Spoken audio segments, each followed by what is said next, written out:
Washington is in turmoil following a political shockwave unlike any seen in recent years. Senator Lindsey Graham, a longtime figure within the Republican establishment, is under intense scrutiny as allegations of money laundering connected to Ukraine ignite a media firestorm.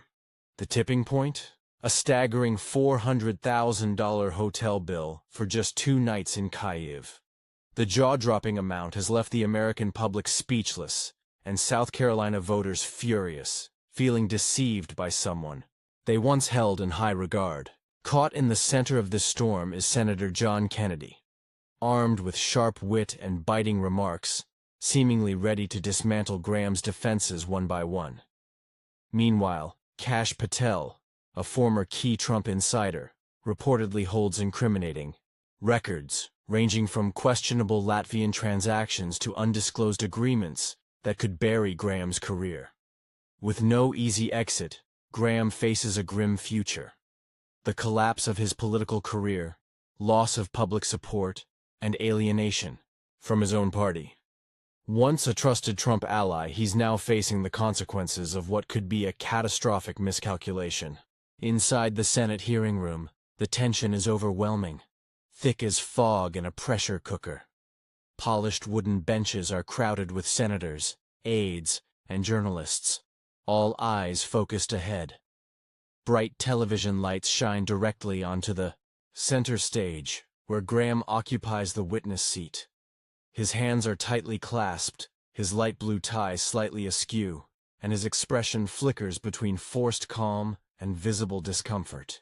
Directly opposite, Senator Kennedy, with a sly half-smile, flips through a thick stack of documents like a seasoned prosecutor about to strike. Chairing the hearing, Rand Paul delivers 3 firm strikes of the gavel that echo ominously. "We are gathered to confront serious accusations against Senator Graham," he says, his voice flat and cold, setting the tone for what's to come. "Senator Kennedy, you may proceed." Kennedy stands, adjusts his glasses, and locks eyes with Graham. His southern drawl is laced with sarcasm. "Senator Graham," he begins, "I hear you're quite fond of Kiev, enough to spend $800,000 of taxpayer money on several visits. That accurate?" A wave of murmurs rolls through the room. Graham's smile tightens, his grip hardening. "I traveled to Ukraine to bolster alliances and protect U.S. national interests against Russian aggression," Graham responds. "That's my responsibility." Kennedy tilts his head mockingly. "National security, you say? Then how do you explain a hotel bill of $400,000 for 2 nights? Were you bathing in vintage French wine?" Laughter erupts among the press. Graham's face reddens, but he keeps a straight face. "I don't personally manage every cost," Graham replies, his voice raised slightly. "These trips were essential for engaging with strategic allies. The expenses were authorized by the State Department." Kennedy shakes his head and raises a stack of papers. "Interesting, because I've got an audit report here that shows you personally approved those charges. No involvement from the State Department. Care to elaborate?" The room goes silent. A reporter scribbles frantically. Graham scans his colleagues for any signs of support. Even his usual ally, Senator Dick Blumenthal, sits motionless, his face unreadable. "I've followed all proper protocols," Graham insists, voice cracking. "All expenditures were declared. I'll gladly provide any documents for review." Kennedy narrows his gaze, voice lowering to a chilling tone. "Documents? Great. Then, maybe you can explain why you traveled to Ukraine 6 times last year, while your South Carolina constituents only saw you twice. They're asking, who does Lindsey Graham really serve?" Light applause breaks out in the public gallery. Someone yells, "Go home, Graham." Chairman Paul bangs the gavel, but the noise continues. Graham grips the table, his lips tight, restraining an emotional outburst. "I've spent my career safeguarding this nation," Graham declares firmly. "Ukraine is the front line in stopping Russian expansion. Turning our backs would cost us dearly." Kennedy raises an eyebrow. "Support or business interests?" Rumors say there's questionable financial activity connected to Latvia. Former CIA officer Larry Johnson claims you might have earned a tidy profit from Ukrainian deals. What's your response? The question hits hard. The crowd stirs, and cameras zoom in on Graham's face. For a moment, he's speechless, eyes flashing panic before masking it. Those accusations are pure fiction, Graham snaps, voice strained. Larry Johnson has no evidence. I challenge him to produce even one credible document. I serve this country with integrity. Kennedy smirks coolly.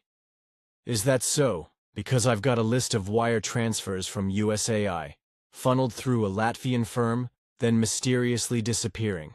Want to explain that? Before Kash Patel steps in? The mention of Patel sends a visible jolt through Graham. Patel, known for his tenacity and loyalty to Trump, is not someone Graham wants involved. One of Graham's aides in the back starts typing rapidly on a phone, visibly shaken. Chairman Paul speaks with composed firmness. Senator Graham, we are not here to prejudge, but you must clearly explain where these funds went and why. Graham inhales deeply. I have nothing to hide, he says, but the confidence in his tone has vanished. Everything I've done has been to benefit this country and our allies. Investigate all you want. You'll find only dedication.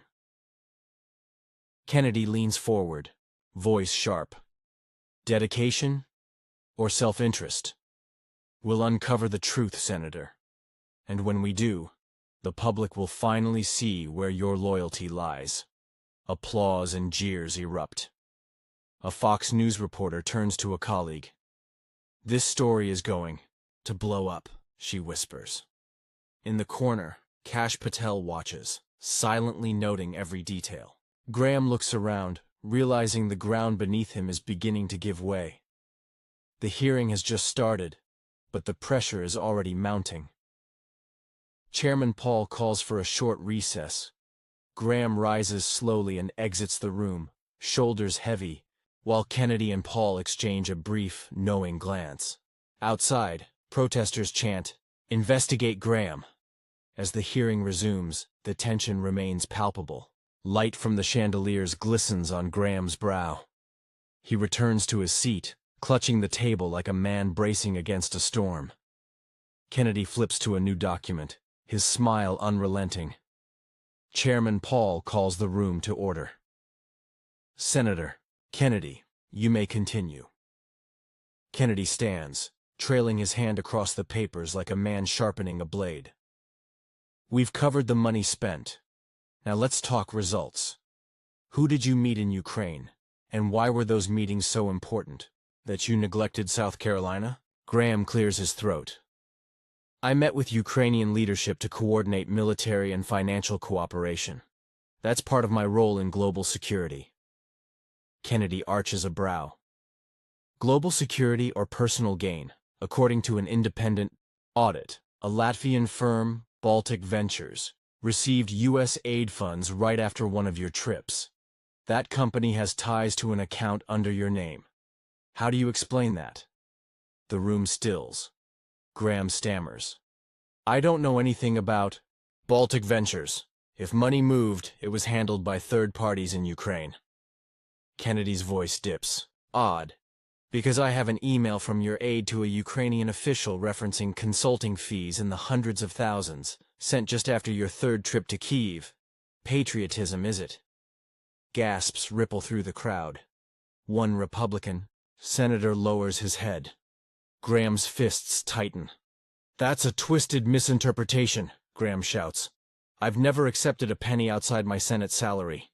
That email could be fabricated. Chairman Paul intervenes. If that's your claim, provide proof. Otherwise, respond directly. Graham breathes heavily. I need time to evaluate the evidence. But I swear, my actions were always for the good of America. Kennedy holds up the Kyiv hotel invoice, $400,000 prominently highlighted. America's benefit or yours? What hotel costs 10 times a DC condo? Or was that money spent on something else? The blow lands hard. Graham leaps to his feet, his chair scraping loudly. "Enough!" he roars, jabbing a finger at Kennedy. "You don't get to stand there and hurl baseless slander. I've served this nation for decades while you perform for the cameras." The room erupts. Boos mix with applause. Breitbart cameras zoom in on Graham's red face. One reporter whispers, "He just buried himself." Chairman Paul slams the gavel repeatedly. "Senator Graham, sit down and answer the question." But Graham doesn't seem to hear. Patel nodded, his eyes sparking with intensity. "Good. Shadow, can you infiltrate the Baltic Ventures system?" Shadow, a lean man with thick glasses, gave a sly grin. "Give me 24 hours. If their servers are in Europe, I'll find them." Patel turned to Mike, a seasoned former CIA operative. "Contact Johnson. I need to meet him to learn more about his Ukraine source.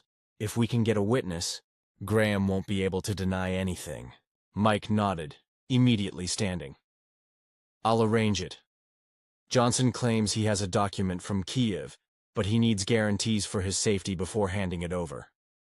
Patel scanned the room, sensing the determination in every face. "We're..." In the Justice Department's modest office, a storm was quietly brewing.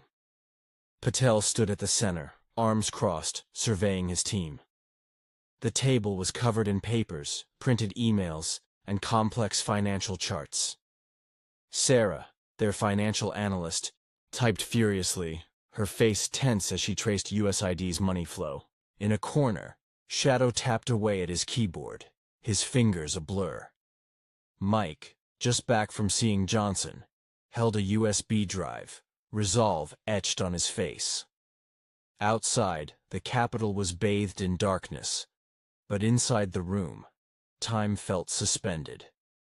Breaking the silence, Patel asked, "Sarah, what do you have from USAID?" His voice was calm but firm, the kind that didn't accept excuses. Sarah adjusted her glasses, speaking with quiet confidence. "I followed the money from last year's Ukraine aid. 3 significant payments, totaling around $1.2 million, went through a company called Baltic Ventures in Latvia." She paused, then added, "But here's the catch. Baltic Ventures doesn't actually operate. It's a front that channels money into a Cayman Islands account. And that account is connected to a fund in South Carolina registered under someone close to Graham." Patel narrowed his eyes and stepped toward her screen. "Someone close? Who?" She opened a document. "Charles Hargrove, Graham's former campaign manager. The fund is registered as a charity, but it hasn't reported any activity for 2 years." Patel nodded, eyes gleaming with purpose. "Good. Shadow, what have you found from Baltic Ventures' servers?" Shadow pulled out his earbuds and swiveled to face the group, a smirk on his face. "I'm in. Their servers in Riga had weaker security than I expected.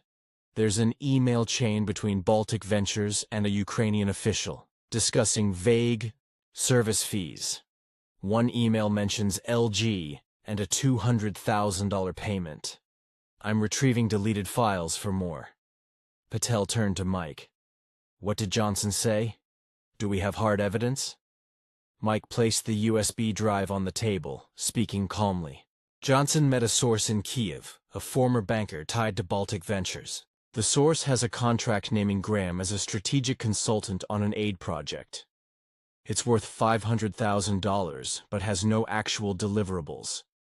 Johnson wants us to ensure the source's safety before he'll go public." Patel rubbed his chin thoughtfully. "We need to speak to this source. Mike, set up a secure video call. I want to hear from them directly." While Patel's team intensified their efforts, elsewhere in a luxurious Georgetown restaurant, Senator Lindsey Graham sat across from longtime ally Senator Dick Blumenthal. The flickering candlelight did little to calm Graham's nerves. He took a sip of wine, his hand trembling slightly. "They're closing in, Dick," Graham murmured. "Patel's relentless. If he finds something, anything, I'm finished." Blumenthal leaned in, his voice even. If your hands are clean, you have nothing to worry about. But if there's something, you need to take care of it before Patel does. Trump's backing him, and you know how Trump is with those who embarrass him. Graham let out a dry, bitter laugh. I didn't do anything wrong.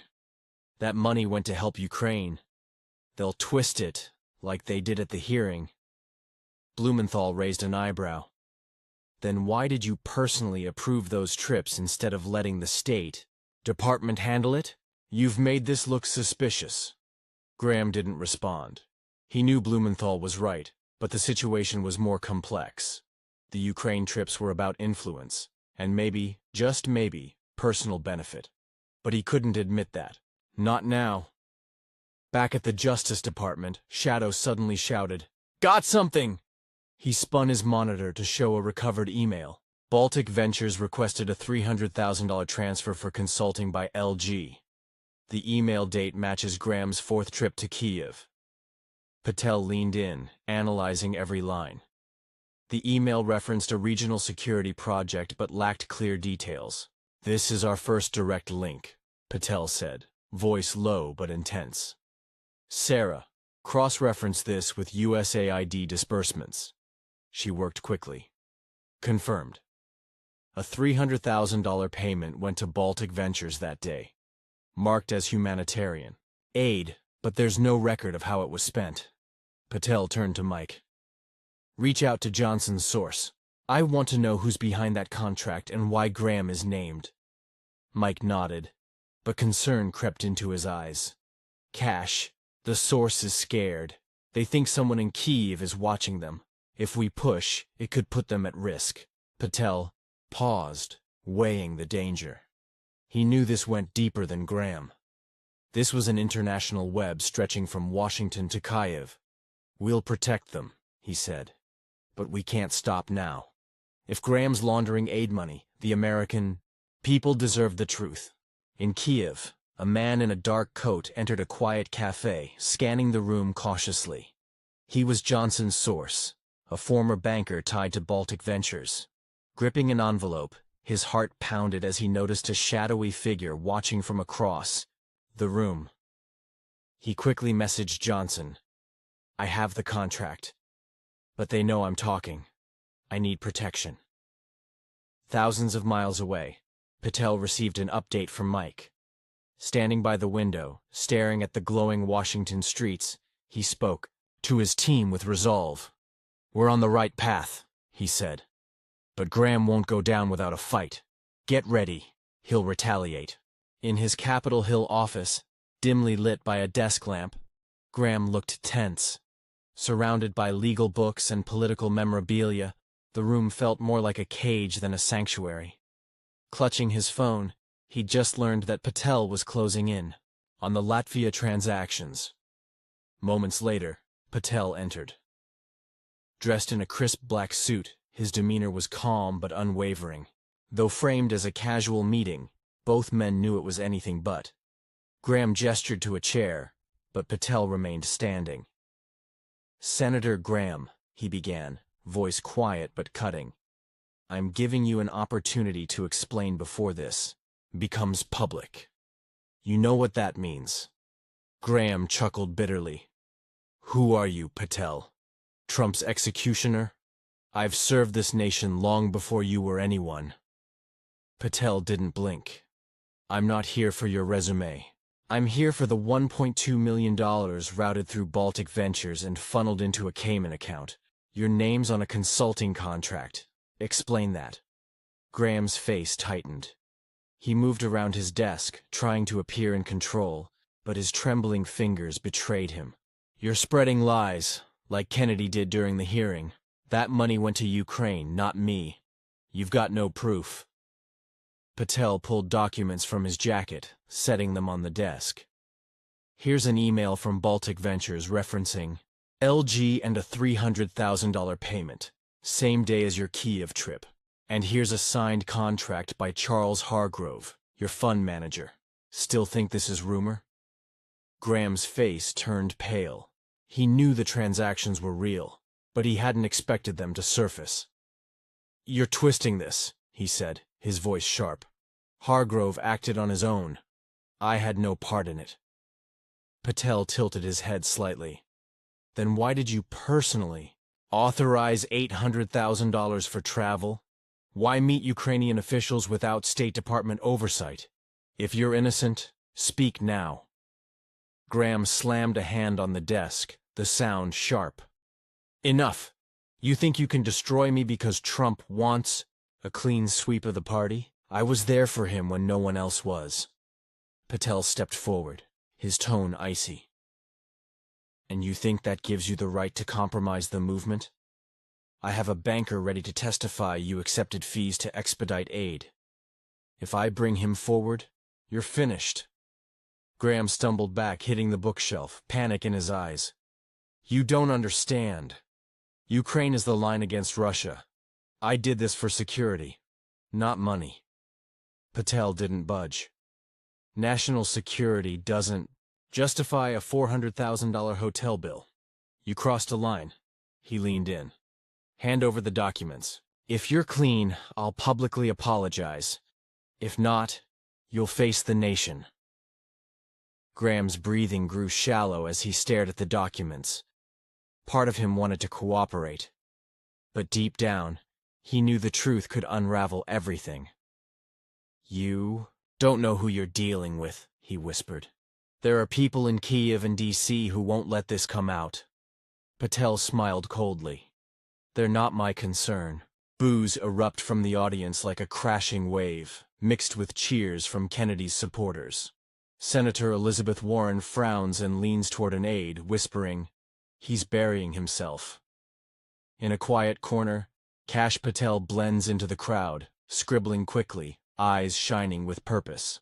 His report had struck Graham's weakest point. Rand Paul slams the gavel multiple times, his voice stern. "Senator Graham, control yourself. Answer the question, or we'll move on to the documents." Graham sinks into his chair, his hands shaking, his face flushed. He tries to speak, but the words catch. "I've got nothing to hide," he says weakly. "Everything I did was for national interest. Investigate if you want. You'll only find my commitment." Kennedy shakes his head, voice heavy with pity. "Commitment or corruption? We have a witness from Kiev. You accepted consulting fees to speed up aid. Want to face them or deny it again?" Graham freezes, panic overtaking him. He knows about the Kiev witness, the one Patel shielded. His attempts to stop them all failed. I don't know any witness," he stammers. "You're lying to ruin me." The room erupts again. "Resign!" echoes from the gallery. Online, posts pour in. Graham begins to unravel. Patel and Kennedy's exposure is taking hold. A viral meme shows Graham trembling at the mic, captioned, "When truth is too bitter to swallow." Kennedy holds up a document. "Here's a contract from Baltic Ventures with your signature. Anything else to say?" Graham stares at it like it's a death sentence. No words come. He slams his hand on the table. "You want to destroy me? Try. But I won't let you take this country down with me." Silence follows. Rand Paul adjourns the hearing, but nobody moves. Cameras capture Graham bowing his head, hands hiding his face. Outside, Mark Lynch speaks to a South Carolina crowd. "We need a senator for Americans, not Ukraine." Patel closes his notebook, watching. Graham has fallen, but the war isn't over. In a dim Justice Department office, Patel looks out over the city. On his desk, the report details shady funds from Baltic Ventures to Graham's campaign. The evidence is strong, but not yet enough for charges. Patel knows this is just the beginning. The next morning, Patel addresses the press. "We've found suspicious financial activity linked to Senator Graham, spanning from Latvia to the Cayman Islands. The investigation continues." Media explodes. But Patel knows Graham still has powerful friends ready to defend him. In his Capitol office, Graham sits alone, lit only by his television replaying his hearing meltdown. Texts flood in. One from an unknown number reads, "Stay silent, or we all fall." He throws his phone onto the desk, hands shaking. He's losing ground, but won't resign, yet. Meanwhile, Lynch rallies South Carolina. "America first," he cries. Crowds chant, "Graham must go." Hashtags spread. Videos and memes mock. Graham and Trump remains eerily silent. In the Oval Office, Trump reads Patel's report, face unreadable. Graham was an ally, but if he's guilty, he must be held accountable. "Kash will uncover the truth," Trump tells an aide. "If Graham betrayed us, he'll pay." In Louisiana, Kennedy tells Rand Paul, "We're not done with Graham. Patel needs time, but he won't get away." Back in D.C., Patel looks out at the White House, report in hand. The Kyiv witness remains at risk, and Graham may strike back, but Patel remains firm. The truth will prevail. This story captures today's political tension and the growing demand for truth in leadership. The viral "Investigate Graham," voter outrage over prioritizing Ukraine, and alleged money laundering show how far public trust has fallen. Graham's meltdown and Patel's relentless search for truth reflect the hunger for real accountability. The lesson?